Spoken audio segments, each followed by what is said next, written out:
Orang yang sampai 2 dos vaksin, apakah boleh dijangkiti? Tak ada varian ni pun kajian lapangan telah mengatakan boleh dijangkiti. Sebab tu saya tahu, yang mana baru masuk ni saya cerita balik lah. Saya penat saudara tak pergi tengok ni. Herd community, artinya macam mana tuan-tuan? United Kingdom menjadi negara pertama. Singapura adalah negara kedua. Ingat United Kingdom adalah negara pertama dan Singapura adalah negara kedua yang mengumumkan. Apabila sampai masanya, mereka akan gazetkan pandemik ini sebagai flu biasa. Tapi sebelum tu, dia kena buat dulu herd community, iaitu menyuntik sebanyak mungkin rakyatnya. Berarti macam ni Di London, kalaulah 100% penduduk, di UK, kalaulah 100% penduduknya divaksin, akan berlaku jangkitan. Tapi bila berlaku jangkitan, vaksin yang ada dalam tubuh hanya menyebabkan saudara berada pada tahap 2 paling tinggi. Ini kajian lapangan ke atas keberkesanan semua vaksin. Yang saya cerita nanti pula, nanti booster saya cerita kemudian. Okey, saudara dapat 2 vaksin, saudara akan positif. Masalah kita sekarang, walaupun saya dah ambil 2 vaksin, saya masih tak boleh bergerak. Kerana 80% rakyat Malaysia yang lain belum lagi menerima suntikan walaupun dos yang pertama. Di England tu yang saya sebut tadi tu, walaupun suntikan telah pun dos pertama telah mencapai hampir 80%, dos kedua telah melebihi 50%. England masih ada 35,000 kes. Tetapi 35,000 kes yang disahkan di England, kita tak dapat data, tapi saya yakin 80% datanya adalah mereka yang berada pada tahap 1 dan tahap 2 saja. Iaitu bergejala tetapi tidak sampai kena pneumonia.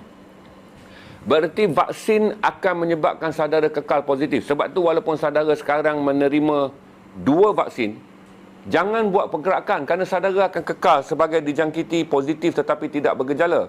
Tetapi kalaulah ibu saudara, anak saudara, keluarga saudara, rakan sekerja saudara masih belum divaksin, dia tak ada ketahanan. Kalau yang dah divaksin 1, okey, mereka boleh mencapai sekurang-kurangnya 50% ketahanan dengan 1 vaksin. Ada vaksin yang dengan 1 suntikan pun dia dah boleh cecah 80%. Suntikan kedua yang akan melengkapkannya menjadi 98%, 96%. Kalau Pfizer ni 1 vaksin pun dah beri jaminan saudara dapat 80%. Jangkitan suntikan yang kedua akan memberikan saudara lebih kuat, iaitu 96%. Pfizer rasa saya suntikan kedua dah capai 83%. Saya tak tahu data bagi suntikan pertama. AstraZeneca, suntikan pertama saya tak tahu berapa kekuatan dia, tapi suntikan kedua boleh membawa anda mencapai 93% kekebalan. Orang macam saya yang memang lemah dari segi imunisasi.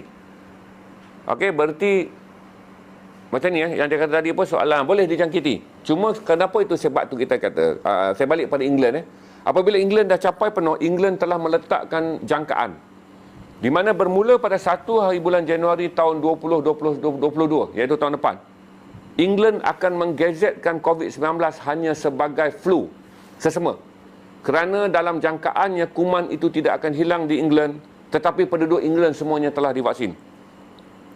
England akan meletakkan bahawa sasarannya adalah menurunkan kadar jangkitan 25,000 kes setahun. Berarti secara puratanya England akan menerima lebih kurang 2,100 kes sebulan. Secara hariannya England bersedia untuk menerima 70 kes sehari. Berarti virus ni tak akan hilang daripada muka bumi. Berarti sekarang, sebab tu saudara tak perlu terkejut apabila orang yang terima 2 suntikan dia positif, tapi dia positif maksimum sampai tahap 2 je. Iaitu 1, kalau dia kena tahap 1, okey, normal. Di mana ada kuman di tubuh tapi kuman tak menjejaskan dia. Kalau dia kena tahap 2, macam saya yakinlah saya tak akan tahap 1. Kalau saya kena tahap 2 sebab saya mempunyai gangguan jangkitan paru-paru yang serius. Saya pernah ada rekod mengalami gangguan TB daripada Asia Selatan bila saya balik daripada Mekah. Kalau kena tahap 2 maksimum, sebab saudara dah ada vaksin dalam badan, maksimumnya berarti paling teruk pun saudara akan kena hingga hilang deria bau dan hilang deria rasa dan sedikit sakit tekak.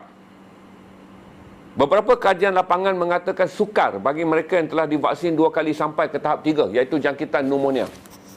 Berarti kita ambil teori ni, macam mana Singapura juga gazet benda yang sama. Dunia akan bergerak dengan virus ini akan kekal seperti mana sesama.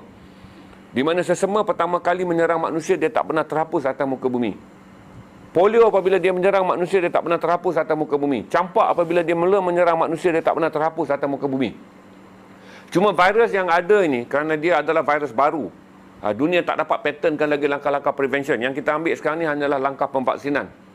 Para saintis, 6,000 pakar yang berada di dunia yang bekerja sekarang untuk mengatasi benda ni, 6,000 pakar daripada seluruh dunia ni, sedang menumpukan kepada pemvaksinan terlebih dahulu. Sebelum makmal dapat menyediakan langkah-langkah yang lain. Vitamin, suplemen atau apa saja yang boleh dibuat bagi mengukuhkan sistem tubuh. Tetapi nak mengatakan vaksin ni sifar, tak mungkin. Jadi waktu kita kena sumpuk herd community. Sebab tu saya marah pada artis terkenal yang tak nak suntik tu. Dia tak nak suntik dan dia tak nak suntik mak dia. Tak apa, pasal mak dia kaya, cepat mati dia boleh dapat kata pusaka, dia boleh kaya. Okey? Dia tak nak suntik, tak ada masalah. Tapi jangan halang orang tua lain. Sebab kita sedang nak bentuk herd community. Herd community ni apabila semua divaksin. Prevention yang kita akan buat selepas ni, kalaulah kita dah vaksinkan kanak-kanak 12 tahun dengan mengikut standard yang telah diamalkan di negara maju di seluruh dunia. Berarti angka pemvaksinan di negara kita hanya meninggalkan bayi dan mereka yang berada 12 tahun ke bawah. Sebagai yang tidak divaksin. Tetapi apabila orang yang mencipta gerakan interaksi sosial yang paling besar telah divaksin, kalau berlaku jangkitan ke atas kita pun, kita boleh mengendalikannya. Selesai saja kita buat herd community semua orang vaksin ni tanpa bergantung pada muka bunga cengkeh ni. Okey? Sekarang ni kata pakai ketul pun boleh. Okey? Kita boleh menumpukan untuk melihat bagaimana pula kalau ada hospital, kalau ada tumpuan perubatan pun selepas herd community dibentuk, di mana 80% rakyat Malaysia yang berusia 18 tahun ke atas, kita berharap kerajaan order lebih banyak vaksin. Untuk membolehkan 12 tahun ke atas juga divaksin. Berarti tumpuan kita adalah penjagaan kesihatan untuk melihat bayi dan juga kanak-kanak di bawah 12 tahun je, sebagai bangsa yang terdedah. Dan kita berharap pada waktu itu para saintis antarabangsa telah menemui cara yang selamat untuk membolehkan pemvaksinan di jalan kalau boleh selepas baby lahir. Baby tu umur 3 bulan je kita dah suntik. Sebab ada vaksin-vaksin yang telah diberikan kepada kanak-kanak. Jadi berarti tuan-tuan, kita tak boleh benarkan orang yang dah terima 2 suntikan bergerak sebebas-bebasnya seperti mana di England. England dia buat kerana dia telah mencapai 50% lebih untuk 2 vaksin dan 80% hampir untuk 1 vaksin. Dia boleh bergerak. Eropah boleh membenarkannya. 27 negara Eropah membenarkan rentas negara bagi mereka yang memiliki pasport vaksin yang dipanggil sebagai vaksin certificate. Mereka boleh rentas. Waktu saudara tengok bola, semua yang rentas tu, ramai-ramai jerit tu, ramai-ramai tak bertopeng tu, adalah mereka yang telah pun memiliki sijil vaksin, iaitu telah menerima 2 suntikan vaksin. Berarti di Malaysia, orang capai, walaupun kita dah capai 30%, besok pun ramai orang akan menjerit ni, orang yang 30% ni, kami dah 2 vaksin, kami dah 2 vaksin, kami nak hidup macam England. Tak boleh, kerana kalau saudara dah capai 2 vaksin pun dalam tubuh saudara ada jangkitan varian, terutama varian India ni, Delta ni, saudara balik ke kampung dengan mengatakan anda telah pun mempunyai 2 vaksin. Memang anda telah 2 dos, tapi kuman yang ada pada anda jangkiti ibu anda yang mungkin belum lagi divaksin. Kerana pemvaksinan sekarang ni ditumpukan di Lembah Kelang sebagai garisan yang paling kritikal. Setahu saya bahawa Kuala Lumpur akan mencapai 80% pemvaksinan pada 30 hari bulan Ogos. Selangor saja bulan ni cuti 4 juta dos. Selangor saja. Berarti besok janganlah orang yang kena vaksin ni pula menjerit. Apa guna divaksin tapi tak boleh bergerak. Saudara tidak dibenarkan bergerak untuk tidak membunuh orang lain yang menerima 2 vaksin. Sebab saudara sedang dijangkiti tetapi saudara telah divaksin. Tetapi saudara tak boleh bergerak kerana wabak yang ada pada saudara akan menjangkiti orang yang belum divaksin. Jadi jangan gelojoh. Kepada yang dah suntik 2 vaksin, jangan gelojoh. Kerana anda masih lagi boleh menjadi perumah pada mereka yang tidak divaksin. Okey?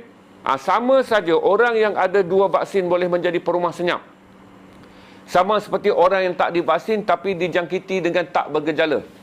Jadi pada masa ini selagi herd community, iaitu orang negara ini tidak divaksin sepenuhnya, berarti orang yang ada 2 vaksin, standard dia sama saja dengan orang yang dijangkiti tapi bergejala 1. Iaitu tak bergejala, tahap 1. Sama saja, bila kita bergerak kita boleh mengancam nyawa orang lain. Jadi sabar sekejap yang ada 2 vaksin dan jangan putus asa. Sebab memang hakikatnya mereka yang telah divaksin akan positif. Tetapi tidak akan mengancam kesihatan saudara hingga ke tahap yang kritikal.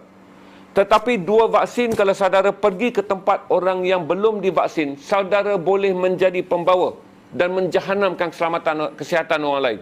Itu saya jelaskan mengenai divaksin 2 kali akan positif, tetapi tahap ketahanan tubuh tidak akan menjejaskan saudara kepada jangkitan tahap 3, iaitu pneumonia, iaitu jangkitan paru-paru. Paling pun kita kena tahap 1 dan tahap 2 je. Okey?